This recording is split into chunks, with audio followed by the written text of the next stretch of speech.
एक सेठ से लक्ष्मी जी रूठ गई। जाते हुए बोली, मैं यहां से जा रही हूं, अब मेरी जगह नुकसान आएगा, तैयार रहना, और अगर तुम जाते जाते मुझसे कुछ मांगना चाहते हो तो बोलो। सेठ बहुत समझदार था, बड़ी विनम्रता से बोला, माता नुकसान आ रहा है तो आने दीजिए, बस मुझे आप एक वरदान दीजिए कि मेरे परिवार में हमेशा सुख शांति बनी रहे।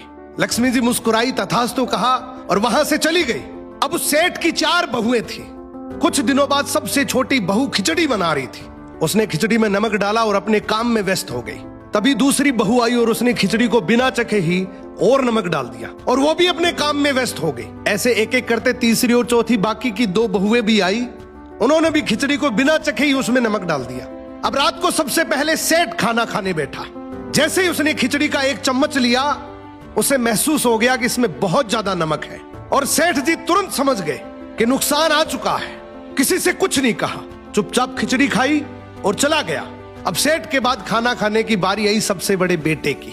बेटे ने खिचड़ी का 1 निवाला लिया। उसने परिवार वालों से पूछा, पिताजी ने खाना खा लिया?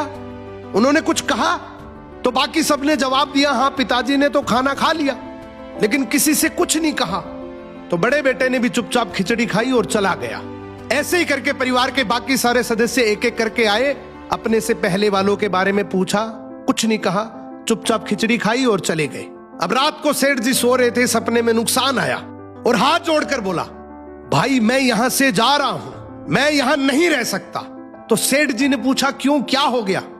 नुकसान बोला, तुम सबने मिलकर 1 किलो नमक खा लिया, पर मजाल है कोई किसी पर नहीं चिल्लाया, किसी ने गुस्सा नहीं किया, सब शांत रहे।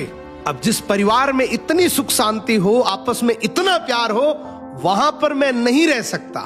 निष्कर्ष कि जिंदगी है तो उतार चढ़ाव, दुख सुख, फायदा नुकसान सब चलता रहेगा, लेकिन जिस परिवार में आपस में लोगों में प्यार है, सुख शांति है, छोटे में आदर, बड़े में बड़प्पन है, उस परिवार का कोई नुकसान, कोई आपदा कुछ नहीं बिगाड़ सकती।